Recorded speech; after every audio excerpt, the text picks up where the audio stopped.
Hello, Butternut Creek Elementary School. How are you guys doing? Good, good. Have you guys been learning about the weather recently? No. Yeah? Well, if you haven't, today we're going to kind of learn a little bit more about what a meteorologist does and all of the fun science behind learning about what the weather is. So, it is going to be really cool. So, I was about your guys' age. You're what grades? Third, second grade? Yeah, I was about your age when I knew I wanted to be a weatherman.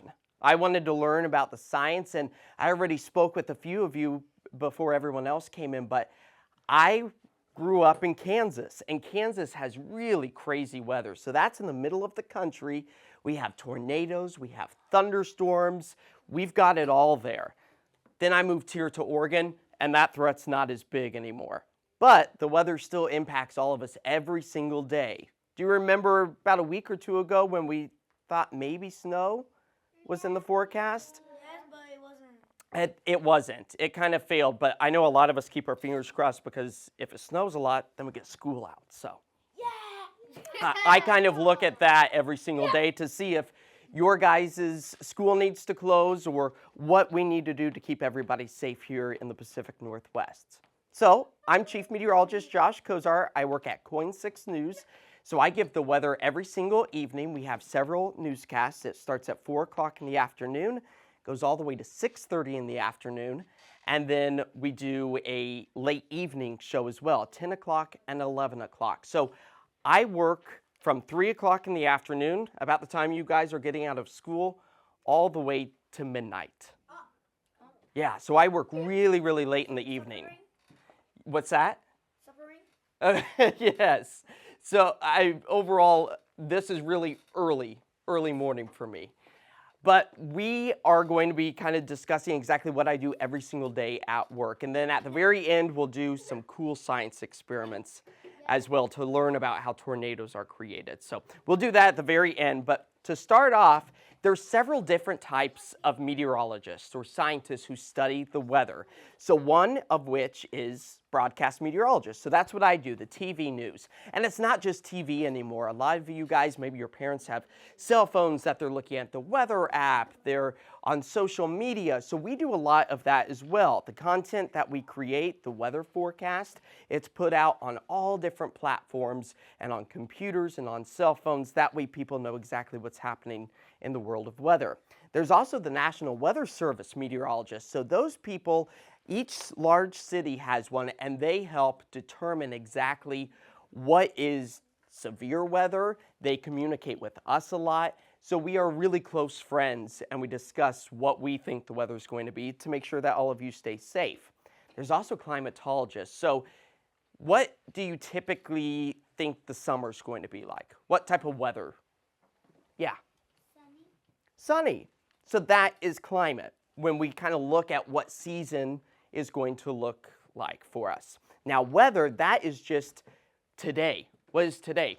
Today's sunny. Today's mild. So that's weather, but climate looks at the overall big picture, and that's how we kind of track climate change and how we can prepare for the changing weather within that climate. And then there's also my favorite, the storm chasers. And that's really in the Midwest, so places like Kansas where I grew up. That's where people are driving around, they're chasing the big thunderstorms, and they're important because they're able to be the eyes and the ears to let us know on TV, to let us know behind the computers what's actually happening. Because we can only see so much on a computer, but we actually need to see what the clouds are actually doing. So those are all the different types of weather forecasters. So broadcast meteorologist, that's me, KOIN 6 News. So every single day that I go into work, I look at some pretty crazy weather maps. So that's the United States, and we have all of these different lines, and those are pressure because the Earth always wants to find what we call equilibrium. Basically, that means it wants to be happy. It wants to, if it gets really cold, it wants to warm back up. If it's really hot, it wants to cool back down. So that's why we get these winds that move across the country, and they help to travel weather to kind of help give that equilibrium. or equalize the weather. So I go in every single day and I start off by looking at all of these different weather maps. And don't worry about questions. I'll get to those at the end because I know you all have a lot of them. But what we do here is these are two maps, so I'll kind of point out real quick. So right there, that's where we live, and it's on both of the maps. So we look at all of these different colors, which if you're colorblind, that can sometimes be hard, and it turns out there's a lot of weather people who are colorblind. So we all kind of help each other out to know exactly what's going on. I'm not one of the colorblind people. So this is green and this is blue. So the green is an indication of rain. The blue, that means snow. And what we like to do is we like to look at the different patterns. Have you guys learned about different patterns? If it's going 1, 2, 1, 2, that's a pattern. So what we're looking here is right there where we live, there's a little bit of green, but there's a lot of green here. And what I do is I see, okay, last time I saw that pattern, what actually happened? Did we see rain or did we see snow? No. Turns out we just saw rain this go around. So I think looking at this forecast, which is several days from where we are now, that I think we're just going to see rain. So that's what I do every day. I look at all of these different maps and I try to find out exactly what the pattern is for us. Then we look at some pretty wild stuff too, some crazy lines. You guys probably haven't learned about the X and Y axis yet in math. You will in the next few years.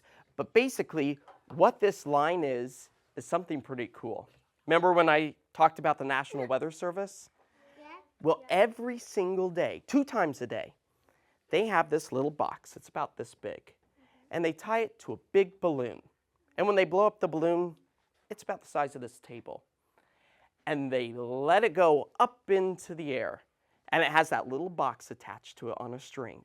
And as that balloon rises, it's sending back information to computers to draw these lines. So this is the ground. This is almost outer space.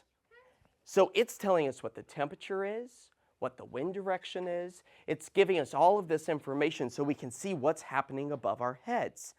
But the cool thing is when that balloon gets so high up into the air, it gets bigger than this room. That's a pretty big balloon. And eventually, that balloon pops. And that little box that's attached to it falls all the way back down to Earth. It breaks. Sometimes it falls into the ocean. Sometimes it falls into a playground. And people find them occasionally. You never want to touch a box that you don't know, so if you ever find one, ask an adult to check it out. But what's inside of it is like a little fortune cookie. And it has the address to the National Weather Service that it belongs to. That way, it's going to look pretty rough. It's going to be dinged up because it fell from so high up, almost outer space, that they can send that back to the National Weather Service so they can rip it apart and reuse some of those pieces. Other times, it falls into the ocean and it's gone forever. Or it falls into farmland and machines eat it up, but it's all pretty much biodegradable. So that means it's going to break down pretty easy and go back into the earth as natural. But that's pretty wild that they're able to put a little computer that breaks down or can be sent back. And we do that 2 times every single day across the country so we can kind of paint a picture of these maps. So that's how they come to be. And then I take all of that information every single day, and I get to make a bunch of graphics. So this PowerPoint that you guys are seeing right now, or a Google slide, that's what I make every single day. I have all of these different graphics, and I take all of the numbers for the temperature. I make my 7-day forecast. I have a clicker, very similar to this. So when I'm on TV, I'm basically just giving a PowerPoint show. I'm talking through the graphics I already made. Now, the news anchors, when they're in the news, they actually read a bunch of scripts. So all the news is written out. But weather people, we don't do that. We just look at our images and we just talk about exactly what we see. So this is kind of the PowerPoint. Every day I make the 7-day, I get to draw cold fronts and warm fronts, and I get to do all sorts of artistic stuff. That's what I really like. And once I have that, then I'm able to update our phone app. So if your parents are checking the weather on their phone, they're getting that information from me or the National Weather Service, depending on where they're getting it. And then I do a lot of writing. Show of hands, who likes to write in here? Not me. Yeah. So that's what I mostly do. I do a lot of writing. I write stories about trying to teach people about the weather that we're seeing in our area. And that's one of my favorite parts because I really like to write too. So now we're going to give you a studio tour virtually, okay? So this is the green screen. I don't know if some of you maybe are familiar with TikTok and how you can change the background. Only if it's green. Only if it's green. Or sometimes they have blue ones. But that means I can't wear green. I don't own any green. I have no green ties, no green shirts, because I would disappear. I would turn into the map. It would be easy because sometimes I get emails and people are like, you're standing in front of my place. If I just had a green shirt, you could see right through me. But we also, anytime that you see a weather person turn to the green screen, they're just looking at green. But it looks like we're looking at a map because we have a TV right here and we have another TV right there. So when I'm turning to the side, I'm actually looking at what you see on TV. And then right there, that's the camera. And when it looks like I'm looking at you talking, it's a teleprompter. So it has another TV, and then it has a mirror that reflects what you see on TV. So when I'm looking at you through the TV, I'm actually just looking at myself and my graphics. So that's how I can continue just talking about what I see, but it looks like I'm looking at all of you. So pretty wild technology. There's a lot of people behind the scenes that really put all of this together. We have directors and producers because when I'm also on TV, have you ever tried telling a story and someone's always whispering in your ear? That's what it's like for me because I wear an earpiece that a producer is telling me time cues because I only have about 3 to 4 minutes to tell you what the weather story is for the day.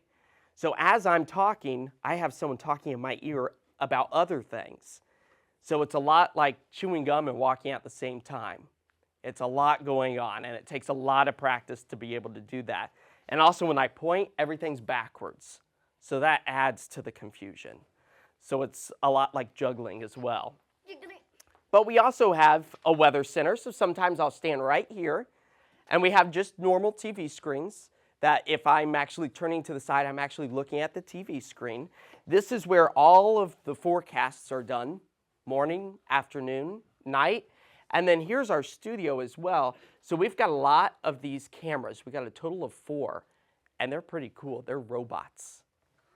So someone behind the scenes is coding them, programming them, and they'll zoom all around by themselves throughout the newscast.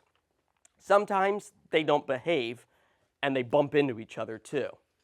And then we have to have someone go out and reprogram them and get them back on track. But it's pretty cool. They sometimes will chase us in the studio too. And so we always have to be on the lookout so they don't bump into us. So that is how the news anchors right there, they sit at the desk, and sometimes I'm over there because the weather person also gets to do a lot of walking. I'm at the weather center right here. I'm over at the desk. I'm over at the green screen. Sometimes I sit on that couch and give weather talks. So I move all over the place. I get my steps in every single day. But now are you guys ready to make some weather here? Yeah. That sound fun? All right, so we are going to be making a tornado in our classroom. Yay. Now you have to have all of the ingredients to be able to make a tornado. So it's really rare for us here in the Pacific Northwest, in the Portland area, to really see sites like this. So that's the good news because tornadoes can be really dangerous. Winds are upwards of 200 miles per hour. You've probably driven in a car, a bus to school today. You're only going about maybe 50 miles per hour. So that's really, really fast. And it's not the winds that's dangerous, but it's all of the objects inside a tornado that are flying at that speed that help tear up, unfortunately, homes. And a lot of the times that's happening in the Midwest. Thankfully, we don't have all the ingredients to create big, big tornadoes here, but they can happen here. So what we have to have are the ingredients of warm air, and cold air, they disagree. They fight all the time. They're like playing tug of war. And as they're doing that tug of war, they're creating a bit of a rotation on the ground. And then we get some winds to come in, and that rotation starts to turn vertical. And as it becomes vertical, it's able to grab all of the moisture that's just clouds, suspend it up in the air, and it brings it down into a funnel. So it's known as a funnel cloud before it touches the ground. But once it touches the ground, then it becomes a tornado. So down here, I have water, and we're going to create our own cloud. So it's kind of backwards of what you actually see in real life. But that's going to be our cloud, and the fan on top of here, that's going to be our updraft. It's going to take that spinning air and lift it vertically. So let's go ahead and make our cloud. We're making a potion. Yeah, we are. So there's our cloud down there starting to form. And again, you have that warm, you have that cold air, the tug of war between the two. And as those clouds and the storm starts to build, we start to get an updraft. And that's going to be shown by our fan here. So we'll go ahead and put it on. Are you ready? Yeah. So there you go. You can start seeing it spin. It's a funnel cloud right now. A tornado. And now it's a tornado as it touches the ground. Inside. Los tornadoes. Oh no. That's pretty cool, right? Like something inside. Now, all of those ingredients have to be perfect because if they don't last, the tornado falls apart. All of those ingredients always have to be present. Put something inside. I wish. I've tried putting confetti. I've tried putting every little thing in there, and unfortunately, It's not too strong. yeah, it's not strong enough, which is good for us because the winds in real life are really, really strong. So we'll let some of that cloud coverage build again, and then we'll create the tornado another time. And this box works because we have all of these little slits in here that's helping to give that rotation. It's sucking the air up just like it does in nature. Can it go fast? Really fast? That's as fast as it'll go, which is good again for us. In real life, it's a lot faster than that. See the air burning that light. Yeah, yep, the tornado is escaping the fan. Oh yeah, I can see it. I can see it. I can see it. On the top. It feels like nothing, just feels like a fan. Oh, And that's how a tornado is formed. what ingredients do you need? So the ingredients in here is just the fan, water, and the smoke machine right there. That's all the ingredients are for the box to give that a. But how is it burning then? The fan doesn't have to be very strong. If it's too strong, then it makes all of the fog go away too quick. You want me to create it one more time? Yeah? All right, here we go. Final time. How much fog is it? Tornado. Hey, why is it getting bigger? Because we had a lot more fog or cloud coverage down there. Oh my god, so much is coming out. It's almost as big as the roof. It is, I know. We don't want it any bigger than that because then it could create some damage. All right, let me answer some questions. How's that sound? Let me unplug this real quick. Yeah. What would happen if someone actually got stuck in a tornado? If someone actually got sucked up into a tornado, sometimes it does happen. Most of the time it's not good. Some people do survive it, but it does. It's strong winds. It could bring them up into the air. And again, it's not that cloud that I was feeling that's dangerous. It's all of the grass. There's been pictures of pieces of grass that have gone through bricks, that have gone through trees. So it's those type of things that are in the wind that make it really dangerous. So you don't want to be in a situation where you get sucked up. Yep, exactly. Another question? Yeah. Is the balloon called the weather balloon? It is called a weather balloon. Yeah. It's very rare that you actually get to see them because they're also white in the sky, so they kind of just blend into the sky itself. But yeah, it's a weather balloon. Yeah. If there was a tornado, where would be the safest place to be where it wouldn't Underground. That is a fantastic question. So anytime there's a tornado warning that, again, us on TV or the National Weather Service puts out, you want to go into a basement away from any windows or doors. If you don't have a basement, going into the innermost part of your house or your apartment complex, you want to make sure that you are far away from any outside walls. That way you have more to block you from that flying debris or those windy conditions. So when that happens, do you go like on the bottom of the house? Because can a tornado like make the house go in the tornado? It can. Usually it doesn't. It's not like The Wizard of Oz, if you've seen that, or maybe if you've seen Wicked. It doesn't just pick up a house. It usually just kind of bulldozes it and breaks it all apart. So a basement, you're usually safe there because the winds are blowing to the side in it. But if you're underground, there's nothing to hit you. So you're usually safest there. That's what I said. How long can a tornado?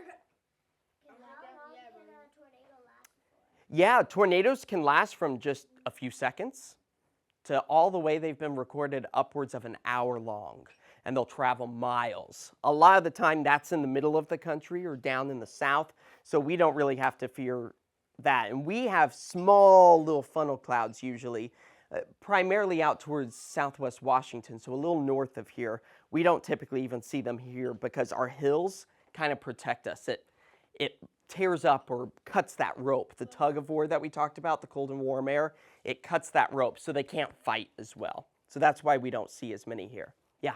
Is there fungus in tornado? Is there fungus? Yeah.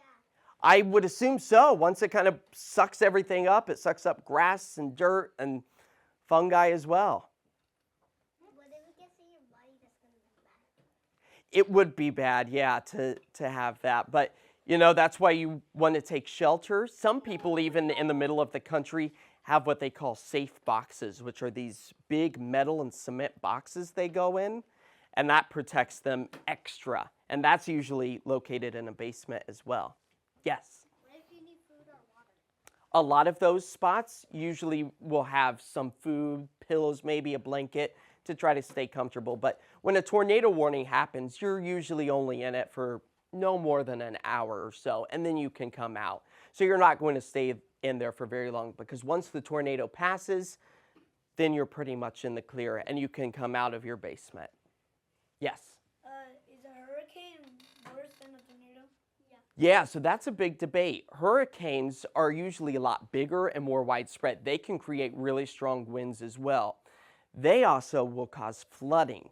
So hurricanes can sometimes be more impactful to more people, but a tornado, since the winds are so tight, like I'll use a ballerina as an example. When they're spinning like this and then they tighten themselves up, they start spinning really, really fast. That's what a tornado is. So the winds can be more destructive in a tornado, but a hurricane is more widespread, and that also can create flooding as well. Whoa. Yes? Can one tornado make two tornadoes? Yes, we can sometimes see two tornadoes come out of the same storm, and they usually will spin around themselves as well. So that's a really rare event, but it does sometimes happen. Yes, water is in a tornado. So sometimes we get the tornadoes that go over the ocean, or maybe they go over a lake. Those are what we call water spouts. And those can sometimes suck up a little bit of water as well. Will it hurt people when it has water in it? It can. If someone's on a boat, they want to make sure that they're staying away, but it's better if it just stays out over the ocean because then no one's really out there for it to hurt them. Yeah. Three tornadoes? I have seen some pictures. They're not all next to each other. They're all usually with big, we call them supercell thunderstorms. So those are the towering updrafts like our fan. And if there's several different ones of those, it can create three, or I've even seen four tornadoes, but they're usually kind of far apart. They're not all right next to each other. Yeah. What about the thunderstorms? Thunderstorms, so you have to have a thunderstorm. That's one of the ingredients, and that's what is formed by that tug of war between the cold and warm air. And you get lightning that's associated with it, and that's sometimes hail which is big ice crystals. And what they're doing is they're bumping up against each other. Or if you're wearing socks and you're on a carpet and you kind of scoot, and then you touch someone and you shock them, that's what's happening with all those ice crystals, and that's what creates lightning. And some people, because we're still learning, even myself, every single day about the weather, that if you get more of that static electricity and the bumping of those ice crystals, that can show a strengthening sign of the thunderstorm and can sometimes mean that a tornado is more possible. Thank you. You all did a great job of listening and some really good questions as well. So thank you for having me.